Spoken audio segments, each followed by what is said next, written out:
नमस्कार साथियों, exam plus के यूट्यूब चैनल में आप सभी लोगों का स्वागत है। मैं हूं अजय मिश्रा और आज हम लोग बात करने वाले हैं एनसीईआरटी की श्रृंखला में अगले चैप्टर के बारे में और जिस चैप्टर का नाम है व्यापारी, राजा और तीर्थयात्री। आज के इस चैप्टर में हम जानने का प्रयास करेंगे कि व्यापारी कौन है, राजा कौन है और तीर्थयात्री कौन है। हालांकि इस संदर्भ में हम लोगों ने पिछले ही अध्यायों में बहुत सारी चर्चाएं कर रखी हैं। उसके साथ ही साथ ये भी जानेंगे कि किन किन मार्गों से व्यापार होता था और इन व्यापार में या इन बौद्ध धर्मों में क्या उपयोगिता थी बौद्ध धर्म की, धर्म कैसे शुरू हुआ, भक्ति क्या है, राइट। तो ये प्राचीन इतिहास का बहुत ही इम्पोर्टेंट चैप्टर है और यहाँ से प्रश्न भी बहुत सारे पूछे जाते हैं। हालांकि ये एनसीईआरटी है तो लगता है कि बहुत सारे कम इससे प्रश्न जो है कम आते होंगे, लेकिन एक्चुअल में इस चैप्टर के माध्यम से बहुत सारे डाउट्स आपके क्लियर होंगे। कुछ छोटे छोटे शब्दों के बारे में हमको बहुत बेहतर तरीके से पता चल पाएगा। तो चलिए इस श्रृंखला में शुरू करते हैं 9वें चैप्टर को, जिसका नाम है व्यापारी, राजा और तीर्थयात्री। जिसमें हर प्रकार से हमेशा जैसे एनसीईआरटी एक स्टोरी के माध्यम से शुरू होता है, तो उसमें भी एक लड़की है जिसका नाम जागनी है। वो अपने गांव के मेले में जाती है और वहां पर वो स्टील के चमकदार बर्तन, रंग बिरंगे प्लास्टिक की बाल्टियां, शोक मतलब खूबसूरत रंगों के फूलों के प्रिंटों वाले कपड़े, चाबी से चलने वाले मजेदार खिलौने और कुछ ऐसे सामान को देखती है। और साथ साथ ये देखती है कि जिन इन चीजों को बेचने वाले जो दुकानदार हैं, वह खिलौने लेकर के अपने बसों और ट्रकों से आते हैं और रात को अपना सारा सामान समेट करके वापस चले जाते हैं। तो उस बच्चे को ये हैरानी होती है कि ये लोग हमेशा इस तरह क्यों घूमते रहते हैं, राइट। तो उसकी माँ उसे ये बताती है कि ये लोग व्यापारी हैं। ये लोग चीजों को उन जगहों से खरीदते हैं जहां ये चीजें बनती हैं और फिर उन्हें मेलों में आकर के बेच देते हैं। तो इस एक छोटी सी कहानी से उस बच्चे के मन में छोटी सी जिज्ञासा उत्पन्न होती है, राइट।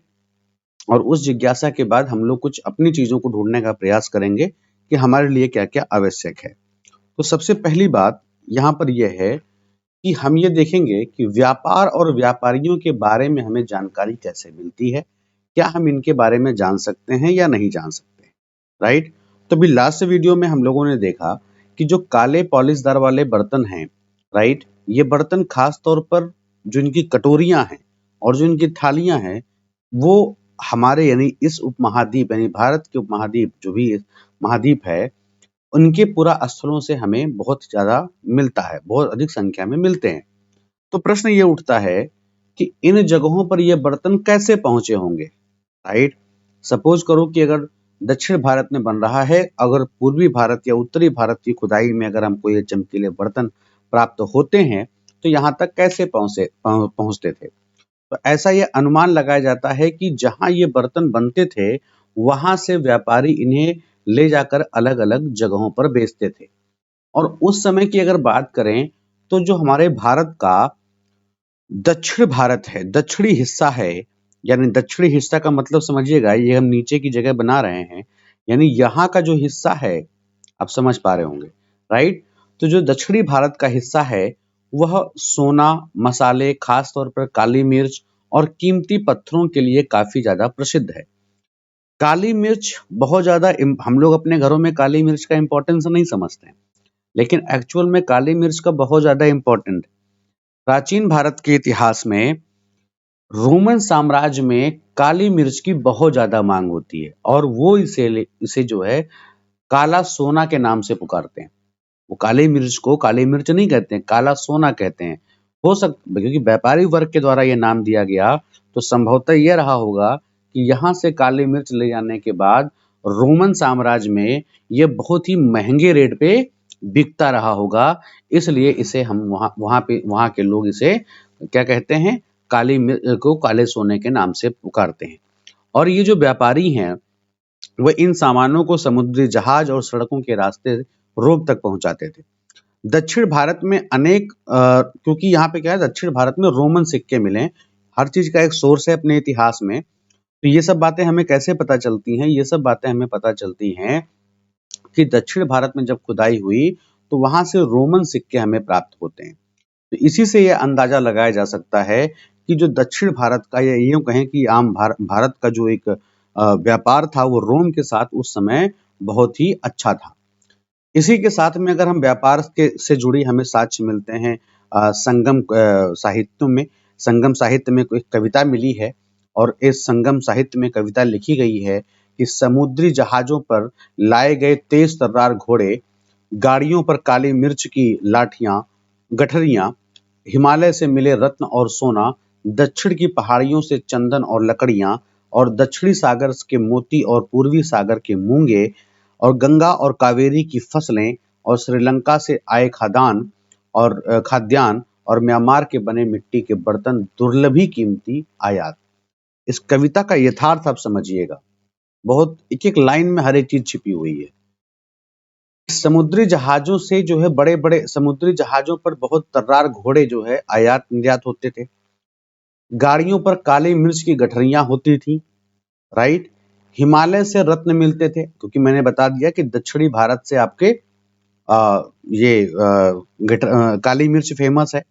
हिमालय से रत्न और सोना फेमस है।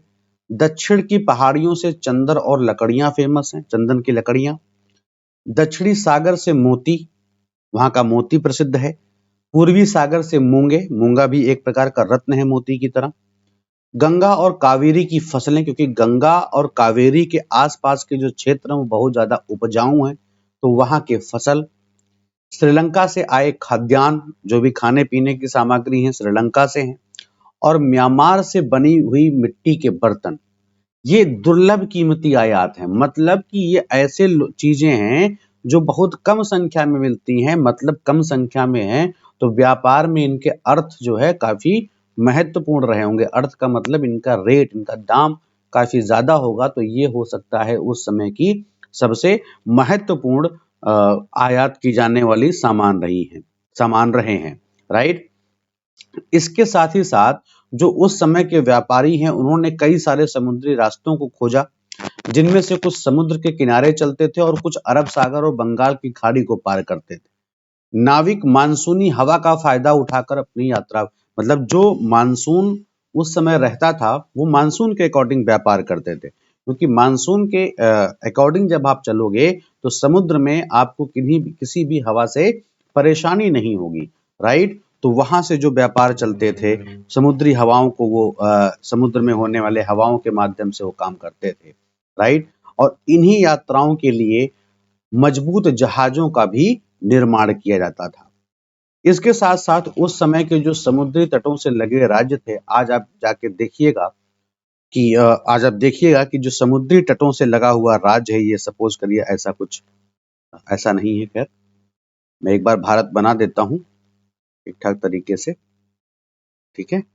तो लगभग जो भारत है कुछ इस प्रकार से अगर हम लेके चलें, ठीक है, तो ये नीचे का हिस्सा है जो कि समुद्र तटीय एरियाज हैं, ये सारी चीजें, राइट। तो यहाँ पे कौन कौन से राज्य हैं वर्तमान में देख लीजिएगा, और साथ में ये भी देखिए कि प्राचीन भारत के इतिहास में उन सभी स्थानों का क्या योगदान रहा है। तो दक्षिणी भाग में बहुत बड़ा तटीय प्रदेश आप देख रहे होंगे, यहाँ पर पूरी तरह से पूरे पश्चिम बंगाल तक पूरी तरह से तटीय प्रदेश है। और इसी जगहों पे में बहुत सारे पठार भी हैं, पहाड़ भी हैं, नदी के मैदान भी हैं, और साथ ही साथ नदियों के मैदानी इलाकों में जो कावेरी मैदान, मैंने अभी आपको बताया गंगा और कावेरी का क्षेत्र, ये बहुत ज्यादा क्या है, उपजाऊ है।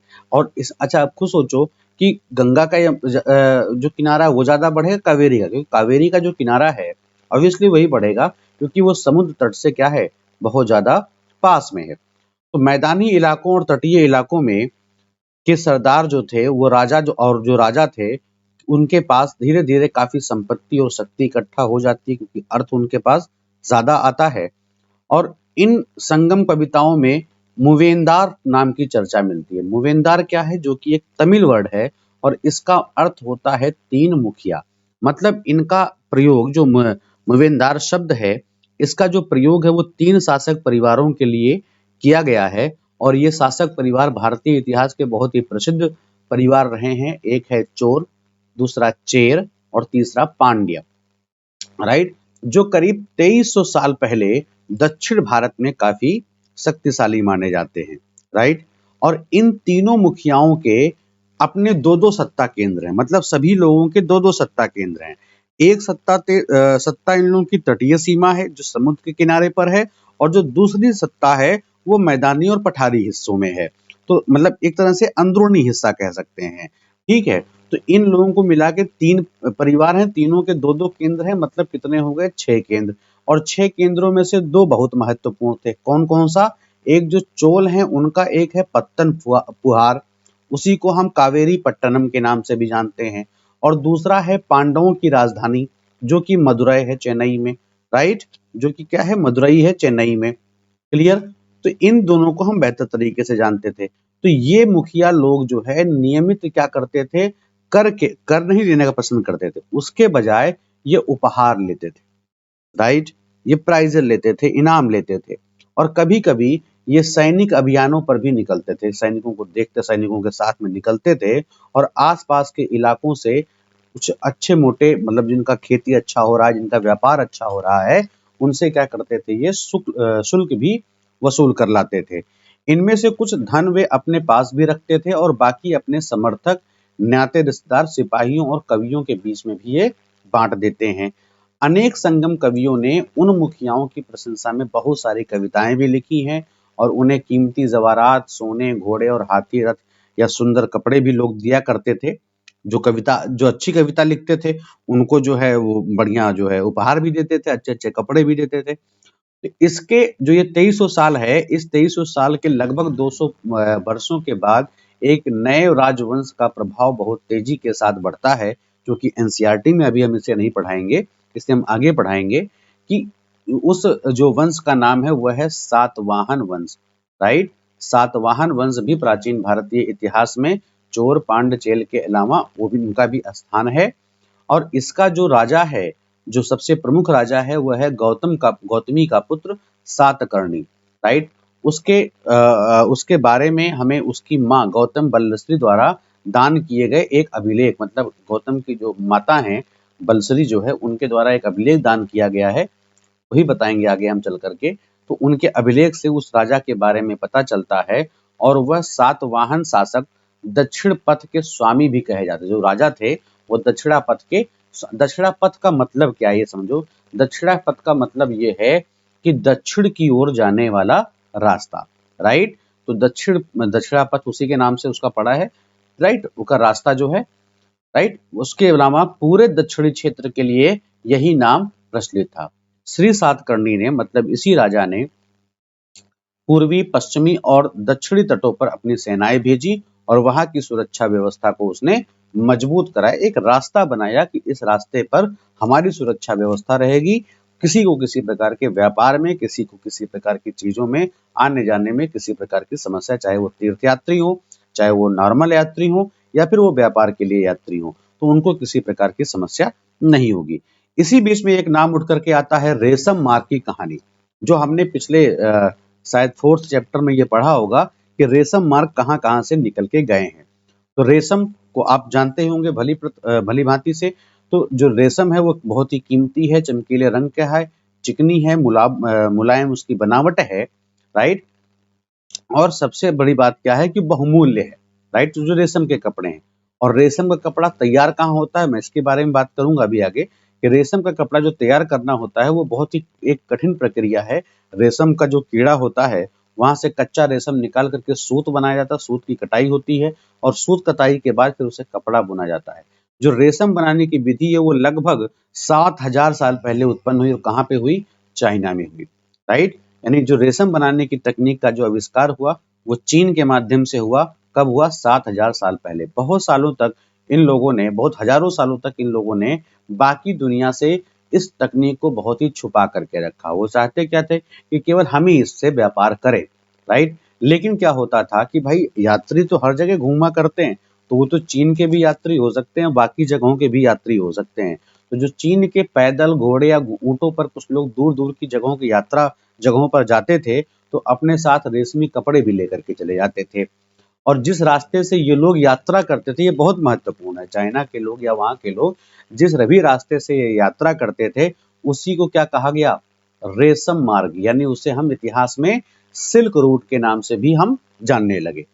तो कभी कभी चीन के जो शासक हैं या ईरान और पश्चिमी एशिया के शासक हैं, उनको उपहार के तौर पर, चीन के जो शासक हैं वो ईरान और पश्चिमी एशिया के शासकों को उपहार के तौर पर, भाई रास्ते में प्रॉब्लम ना हो, क्योंकि आपने देखा अभी दक्षिणापथ की जो स्थिति थी कि कोई भी रास्ता हो जिस वो शासक के अंतर्गत आता है, वो कहता है भाई हमें उपहार दो, हम आपके रास्ते की सुरक्षा करेंगे। तो चीन वगैरह के जो शासक आते थे यहाँ पर, जो यहाँ के लोग आते थे, तो वो ईरान और पश्चिमी एशिया के शासकों को उपहार के तौर पर रेशमी कपड़े दे दिया करते थे। तो यहाँ से रेशम के बारे में जानकारी क्या हुई, जो है पश्चिम की ओर फैलती चली गई, और लगभग 2000 साल पहले रोम के शासकों और धनी लोगों के बीच में ये जो रेशमी कपड़े थे काफी ज्यादा फेमस हो गए, फैशन में आ गए, क्योंकि बहुमूल्य भी हैं, राइट, कीमतें इनकी ज्यादा हैं। तो अच्छे लोग तो ये सोचते हैं कि जो हम सबसे बड़े दिखावे के लिए, क्योंकि आप भी ये समझते होंगे कि धन रहे या ना रहे, लेकिन दिखाने में धन ज्यादा खर्च होता है कि हम धनी हैं, राइट। तो लोग फैशन के रूप में उस चीज को उपयोग में लाने लगे, क्योंकि चीन से इन्हें लाने में बहुत ही दुर्गम और पहाड़ी और रेगिस्तानी रास्तों से होकर के गुजरना पड़ता था। इस वजह से क्या था कि ये कपड़े काफी ज्यादा महंगे भी थे। और मैंने आपको ये बताया कि रास्ते के आसपास के लोग व्यापारियों से यात्रा शुल्क की, तो यात्रा शुल्क का मतलब यही है कि वो यात्रा शुल्क लेकर के उनको सुरक्षा प्रदान करते थे। अब ये आपके पास एक इमेज दे रखा है, मानचित्र 6 पीछे वाले अपने बुक्स में जाके देखिएगा, वहां पे सिल्क रूट के बारे में पूरी तरह से बताया गया है, राइट। तो कुछ शासक इसके बड़े बड़े हिस्सों पर अपना नियंत्रण, मतलब जो सिल्क रूट बनता गया, तो बहुत सारे शासकों के मन में यह लालच आया कि इस सिल्क रूट को हम अपने कब्जे में ले लें। तो जिसके पहले क्षेत्र में आता था उन्होंने पहले अपने कब्जे में लिया, फिर धीरे धीरे उन कब्जों को लेकर के फिर कुछ दिनों तक युद्ध चलते रहे, लोग आपस में लड़ते रहे, क्योंकि जो इस रास्ते पर यात्रा कर रहे थे व्यापारी से उन्हें कर मिलता था, शुल्क मिलता था, तोहफों के जरिए लाभ मिलता था। तो बहुत सारा फायदा था सिल्क रूट पे अपना नियंत्रण स्थापित करने में। तो इसके बदले जो वो लोग सिल्क का कपड़ा लेते थे और मतलब कर लेते थे, और इन शासक व्यापारियों को अपने राज्य से गुजरते वक्त दोनों और आक्रमणों से सुरक्षा भी करते थे, राइट। तो सिल्क रूट का नियंत्रण बहुत ज्यादा प्राचीन इतिहास में महत्वपूर्ण बन गया, क्योंकि वो बहुत ज्यादा महंगा था, राइट। तो सिल्क रूट पर जो है नियंत्रण रखने वाले शासकों में जो सबसे प्रसिद्ध शासक थे वो हैं कौन, कुषाण।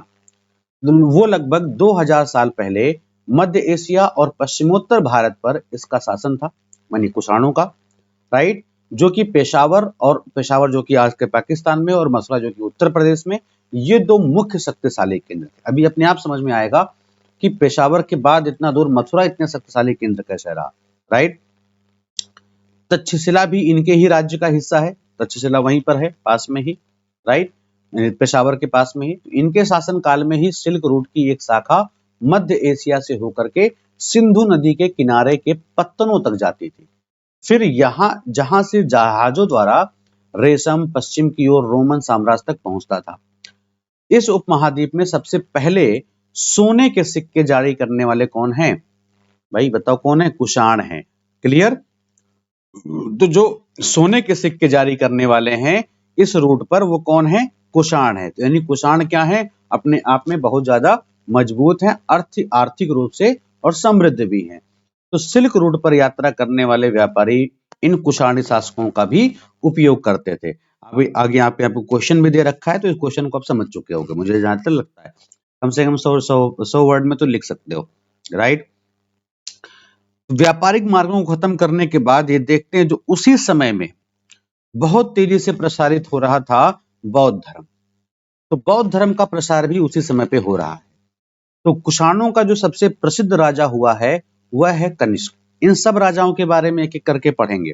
जब पहले आप एनसीईआरटी खत्म कर लेंगे, तो एनसीईआरटी के बाद हम इतिहास पे एक मतलब सीरीज बनाएंगे, जिसमें हम प्राचीन भारत का इतिहास, मध्यकालीन भारत का इतिहास, तो वहां पर हम इन सब राजाओं के बारे में बहुत डेप्थ में पढ़ेंगे। और वहां पर केवल आपको एनसीईआरटी के तथ्य नहीं मिलेंगे, वहां पर आपको एनआईओएस के भी तथ्य मिलेंगे और बाकी कुछ स्टैंडर्ड बुक्स के भी तथ्य मिलेंगे, राइट। तो उनके करीब, मतलब उसने करीब 1900 साल पहले, आज के 1900 साल पहले कनिष्क ने शासन किया, और उसने एक बौद्ध परिषद का गठन करता है। तो अगर आपसे कभी एग्जाम में पूछे कि सबसे पहले बौद्ध परिषद का गठन किसने किया, तो कौन किया था, कनिष्क किया था, जो कि कुषाण वंश का शासक था, राइट। जिसमें एकत्र होकर के मतलब जितने भी विद्वान हुआ करते थे वो सब एकत्र होकर के महत्वपूर्ण विषयों पर विचार विमर्श करते थे, डिबेट्स करते थे, ग्रुप स्टडी करते थे, एक तरह से आप कह सकते हो। और इसी के साथ में जो बुद्ध की जीवनी है उसी समय बुद्ध चरित्र के नाम से उसके भी रचनाकार यानी कवि अश्वघोष, नाम ध्यान रखिएगा, हर जगह एग्जाम में पूछता है कि अश्वघोष ने किसकी रचना करी या बुद्ध चरित्र की रचना करने वाला कौन था, तो अश्वघोष है। और अश्वघोष कौन है? जो कि कनिष्क के दरबार में रहने वाला एक कवि है। क्लियर? तो अश्वघोष और अन्य विद्वानों ने अब संस्कृत में लिखना, हो सकता है पहले ब्राह्मी या प्राकृत भाषा में लिखते रहे होंगे, लेकिन उसके बाद उन्होंने संस्कृत में लिखना शुरू कर दिया। और इसी समय बौद्ध धर्म की एक नई शाखा, एक नई धारा का विकास हुआ, जिसका नाम क्या था? महायान। इसकी दो प्रमुख विशेषताएं थी, हम बताएंगे सब, महायान क्या है, उसके बाद थेरवाद क्या है, अभी उसके आगे वो भी आएगा, परेशान मत होना। महायान का विकास होता है और महायान की दो प्रमुख विशेषताएं थी। पहली विशेषता उसकी यह थी कि बुद्ध की उपस्थिति सिर्फ कुछ संकेतों के माध्यम से दर्शाई जाती थी।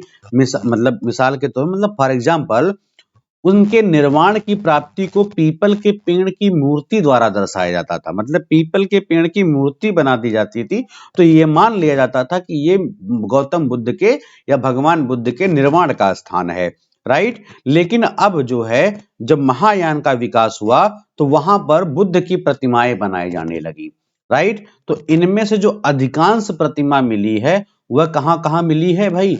एक तो मिली है मथुरा में और दूसरी मिली है कहां पर? तक्षशिला में। क्लियर? इसके बाद जो दूसरा परिवर्तन आया वह आया बोधिसत्व का। बोधिसत्व में आस्था को लेकर के, मतलब बोधिसत्व में आस्था को लेकर के आया। तो बोधिसत्व क्या होता है, किसे कहते हैं? मतलब जो लोग ज्ञान की प्राप्ति के बाद एकांतवास करते हुए ध्यान साधना कर, आपने सुना होगा जब हमने मौर्य साम्राज्य बोला था तो वहां पे जब मौर्य साम्राज्य के जो चंद्रगुप्त हैं वो क्या चले जाते हैं? बोधिसत्व में चले जाते हैं, मतलब कि सब कुछ भोग वगैरह करके एकांतवास में चले गए, अब वहां से वापस लौट के नहीं आने वाले, तो उन्हें क्या बोला गया? बोधिसत्व कहते हैं। तो ये ध्यान साधना कर सकते थे, लेकिन ऐसा करने के बजाय जो मेन बुद्धिस्ट थे वो लोग शिक्षा देने और मदद करने के लिए सांसारिक परिवेश में ही रहना ठीक समझने लगे। धीरे धीरे बोधिसत्व की पूजा, वर्ड ध्यान रखना, बोधिसत्व की पूजा काफी लोकप्रिय होने लगती है। अब अगर यहां पर पूजा उत्पन्न होने लगती है, पूजा करना अगर वर्ड आता है, तो आप समझो कि कुछ और परिवर्तन आने वाला है, राइट। उस परिवर्तन पे अभी हम आगे बात करते हैं। और पूरे मध्य एशिया में चाइना के बाद यानी चीन के बाद, चाइना वर्ड निकलता है क्योंकि आधुनिक काल में हम लोग हैं, उस समय चीन ही कहा जाता था, तो चीन के बाद कोरिया और जापान तक ये बोधिसत्व की जो पूजा करने की प्रक्रिया थी वह पूरी तरह से क्या होती है? फैल जाती है। बौद्ध धर्म का प्रसार जो है पश्चिम और दक्षिण भारत में भी हो गया, जहां बौद्ध भिक्षुओं के रहने के लिए पहाड़ों में बहुत सारे गुफाएं भी खोदी गई, ये हम पहले भी इसमें बात कर चुके हैं। और इनमें से कुछ गुफाएं जो है राजा और रानियों के आदेश पर बनाई गई, तो कुछ व्यापारी और कृषकों के द्वारा, क्योंकि भाई उनका भी योगदान है। व्यापारी अगर ऐसे चीजों का रास्ते में प्रयोग नहीं करेंगे तो उनके लिए भी नुकसानदायक है, राइट। तो वो अपने प्रभुत्व को बनाए रखने के लिए उन्होंने क्या किया? ऐसी चीजों का प्रवेश किया। इसके साथ में आपको यहाँ पे जानकारी दी गई है कि इनमें से ज्यादातर गुफाएं पश्चिमी घाट के दर्रों के पास बनाई गई थी। दक्कन के शहरों और तटों के समृद्ध बंदरगाह और इन्हें जोड़ने वाली सड़कें भी इन दर्रों से होकर के गुजरती थी। तो ऐसा लगता है कि यात्रा करने वाले व्यापारी इन गुफाओं वाले मठों में विश्राम के लिए रुकते थे। हम पहले भी इस पे चर्चा कर चुके हैं। यहाँ पर आप देख लो, बाएं दाएं में मथुरा की बनी हुई एक प्रतिमा का चित्र है और यहाँ पर तक्षशिला में बनी हुई। अब इसमें देखो कि बताओ क्या क्या समानांतर है, क्या क्या अंतर है, दोनों गौतम बुद्ध के जो है चित्र। इस पे प्रश्न पूछा गया है, एक बार यूपीएससी की परीक्षा में प्रश्न पूछा गया है इन मूर्तियों को लेकर के कि गौतम बुद्ध अगर अपने जमीन पर अपने हाथ को रखते हैं उसका मतलब क्या है। तो थोड़ा सा इन मतलब को समझना, और आगे हम अगर नहीं समझ पाओगे तो आगे हम बताएंगे इस चीजों के बारे में। जो बौद्ध धर्म है, बौद्ध धर्म जो है दक्षिण पूर्व की ओर श्रीलंका, म्यांमार, थाईलैंड, इंडोनेशिया सहित दक्षिण पूर्व एशिया के अन्य भागों में फैला। और यहाँ पे हम चर्चा करेंगे क्यों फैला, क्योंकि कैसे फैला? थेरवाद की वजह से। थेरवाद क्या है? थेरवाद जो है एक इसी को जो है हम क्या बोलते हैं, स्थिरवाद, राइट। स्थिरवाद, स्थिर विवाद बोलते हैं, एक तरह से विवाद बोलते हैं, जो कि वर्तमान काल में बौद्ध धर्म की दो प्रमुख शाखाओं में से एक है। जब बौद्ध धर्म की दो शाखाएं हो जाती हैं, उसमें जो है थेरवाद एक शाखा है, एक तो महायान है, दूसरा क्या है, थेरवाद है। बौद्ध से तो शाखा नहीं है, जो है महायान वो शाखा है और थेरवाद क्या है, एक शाखा है। जो थेरवाद है वो बौद्ध धर्म को भारत से प्रारंभ करा करके दक्षिण और दक्षिण पूर्व एशिया की ओर बहुत अन्य एशियाई देशों में फैला देता है, जैसे श्रीलंका में, वर्मा में, कंबोडिया में, वियतनाम में, थाईलैंड में फैलाता है, राइट। और इसके अलावा मतलब बहुत सारी जगहों फैलाता है।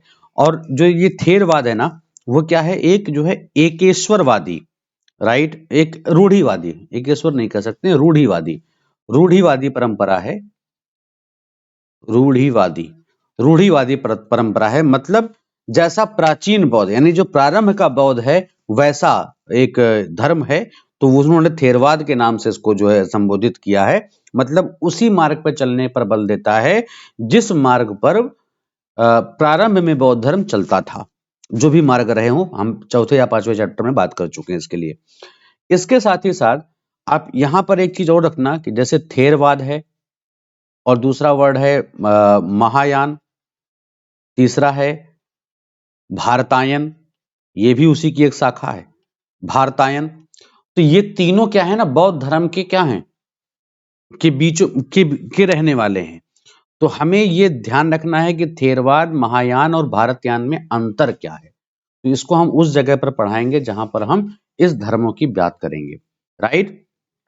अब इसके बाद हम तीर्थ यात्रियों की जिज्ञासा के बारे में यहाँ लिख रखा है। तो सबसे पहले समझ लो भाई कि तीर्थ यात्रा क्या है।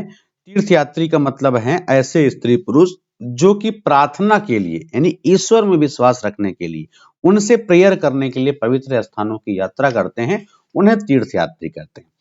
तो व्यापारियों के साथ साथ में दूर दूर तक बहुत सारे तीर्थयात्री भी यात्रा करने के लिए निकल पड़ते थे। और इसी क्रम में अब यहाँ पे आपको थोड़ा चेंज मिलेगा कि इसी क्रम में चीनी बौद्ध तीर्थयात्री फाशियन, नाम ध्यान रखना, ये सब इतिहास के बारे में भी बताते हैं, बौद्ध धर्म के बारे में भी बताते हैं, क्योंकि आप बौद्ध धर्म में इनको पढ़ रहे हो। और साथ ही साथ चंद्रगुप्त मौर्य यानी मौर्य साम्राज्य के बारे में भी बताते हैं। फासियान काफी प्रसिद्ध है, जो कि 1600 साल पहले आता है। उसी के साथ उसी के बाद स्वेन है, जो कि 1400 साल पहले भारत में आता है। और करीब 50 साल बाद उसी के इतसिंग आता है। तो ये तीन चीनी यात्री हैं, राइट। ये तीन क्या हैं, चीनी यात्री हैं, फाशियन, स्वेनत्यांग और इत्सिंग।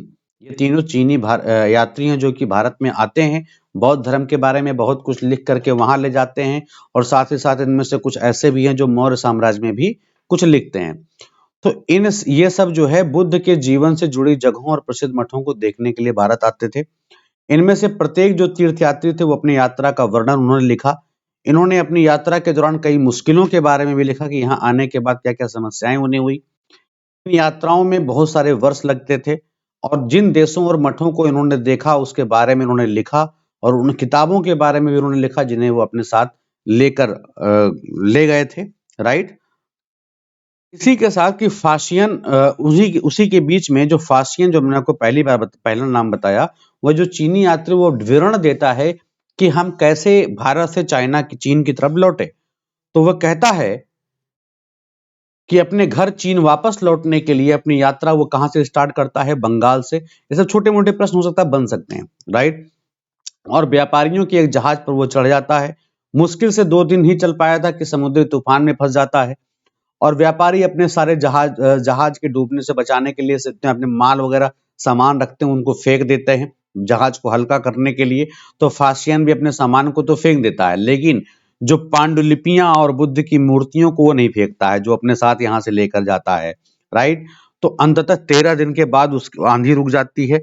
और उसने वर्णन किया है कि समुद्र बहुत असीम है। वो समुद्र के बारे में वर्णन करता है कि यहाँ सूर्य, चांद और तारों की गति को देखे बिना पता लगाना बहुत ही मुश्किल है कि किधर हम हैं। पश्चिम किस दिशा में है, पूर्व किस दिशा में है, बरसात और अंधेरा हो, जहाज की हवा का रुख जहां ले जा रहा, उसे वो ये सब चीजें लिखता है। और जावा पहुंचने में उसे, जावा एक जगह है, वहां पहुंचने में उसे 90 से भी ज्यादा दिन लग जाते हैं। और वहां वह 5 महीने के लिए रुकता है और उसके बाद दूसरे व्यापारी जहाज में चढ़ करके वह फिर दोबारा चीन पहुंचता है।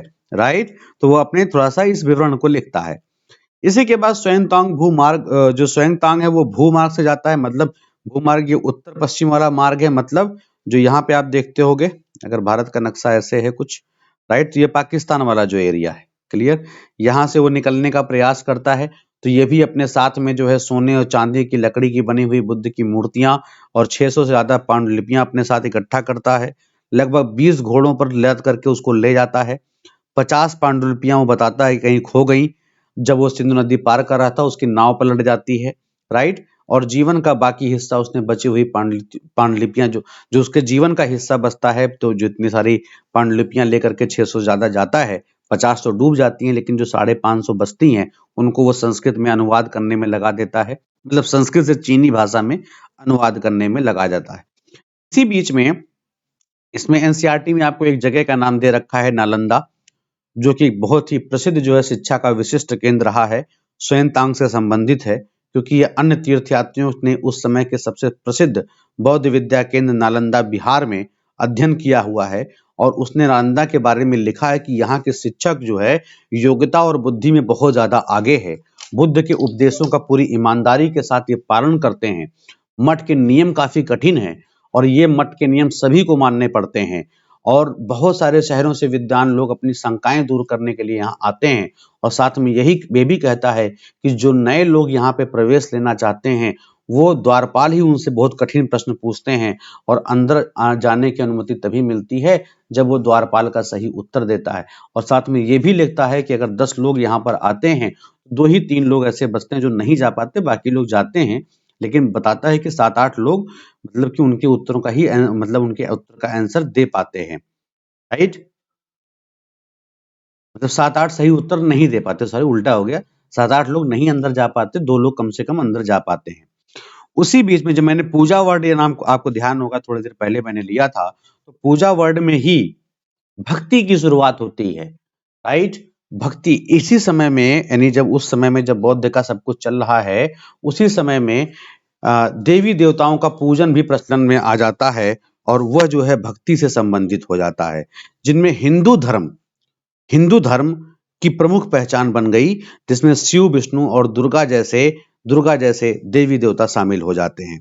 और इन देवी देवताओं की पूजा जो है भक्ति परंपरा के माध्यम से की जाती है। अभी मैं बताता हूं कि भक्ति क्या है, अगर परिभाषित करना हो तो भक्ति उस समय काफी लोकप्रिय परंपरा बन जाती है और किसी देवी या देवता के प्रति श्रद्धा को ही क्या कहते हैं, भक्ति कहते हैं। तो भक्ति का पथ सबके लिए ओपन रहता है, चाहे वो धनी हो, गरीब हो, छोटी जाति का हो, ऊंची जाति का हो, राइट, स्त्री हो या पुरुष हो। राइट, तो भक्ति का जो है एक रास्ता खुल जाता है। और आप यहाँ पे जो मूर्ति देख पा रहे होंगे, राइट, जो यहाँ पर आप मूर्ति देख पा रहे होंगे, एक मिनट दिखाता हूँ, ये मूर्ति, ये भगवान विष्णु की मूर्ति है, जो कि किस रूप में है, वाराह रूप में है। इसके बारे में हम और भी चर्चा करेंगे नेक्स्ट 11 चैप्टर में। राइट, तो यहाँ बताता है कि भक्ति मार्ग की चर्चा हिंदुओं के पवित्र ग्रंथ भगवत गीता में की गई है। भगवत गीता महाभारत का एक हिस्सा है, हम इसको भी आगे हम आपसे चर्चा करेंगे 11 चैप्टर में। इसमें भगवान कृष्ण अपने भक्त और मित्र अर्जुन के सभी धर्मों को छोड़कर उसकी शरण में आने का, यानी भक्ति की शरण में आने का उपदेश देते हैं, क्योंकि केवल कृष्ण ही अर्जुन की सारी बुराइयों से मुक्ति दिला सकते हैं। पूजा का जो यह रूप है धीरे धीरे देश के अनेक हिस्सों में फैलने लगा।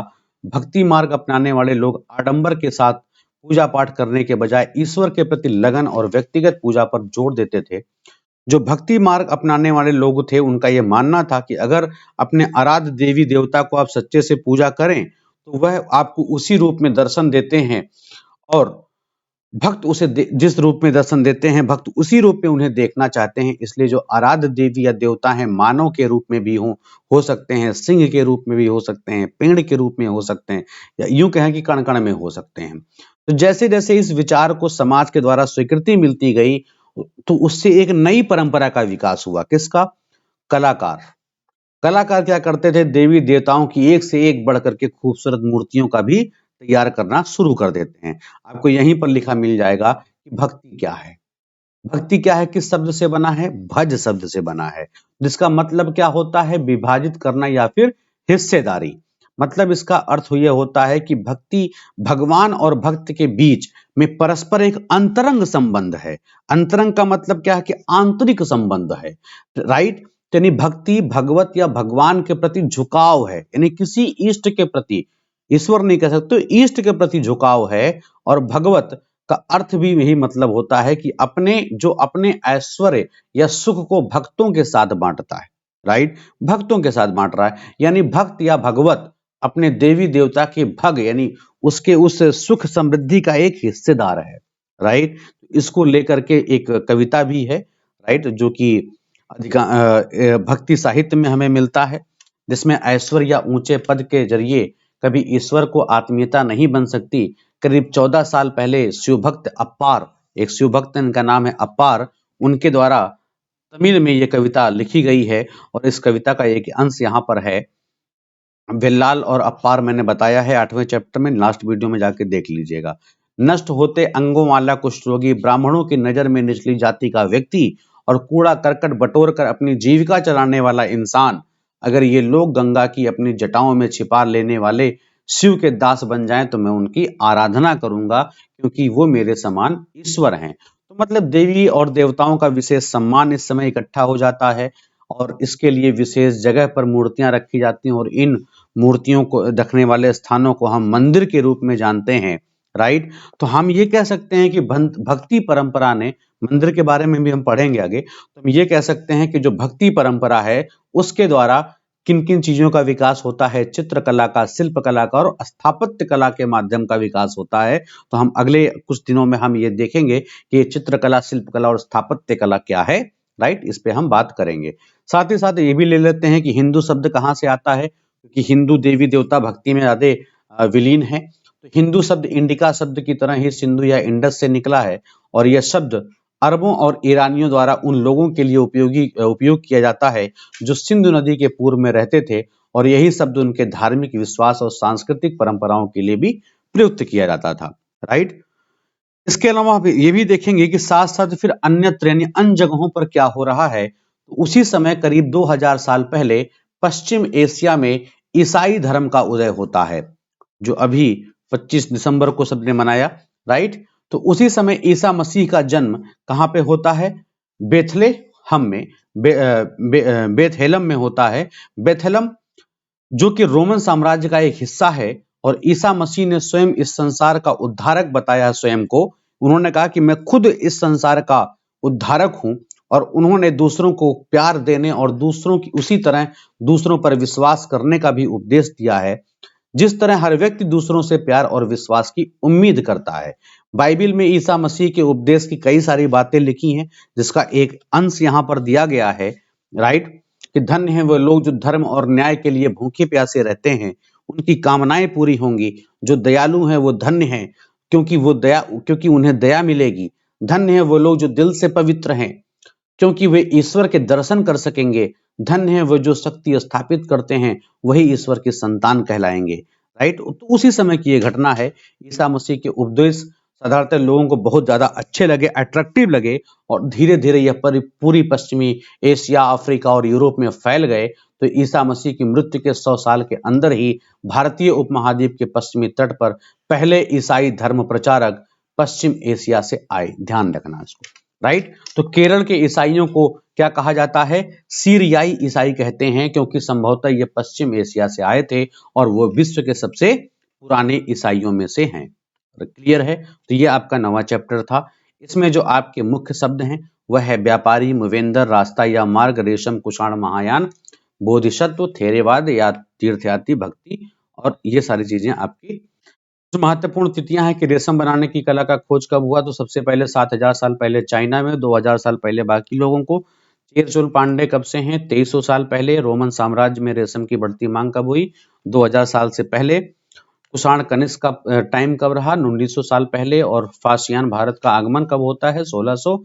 स्वयं त्यांग का भारत यात्रा, अपार की शिव स्तुति की रचना कब होती है, 14 साल पहले, राइट। तो ये आपके 9वें चैप्टर में रहा, और हम आगे मिलते हैं नेक्स्ट वीडियो में 10वें चैप्टर के साथ। तब तक के लिए थैंक यू।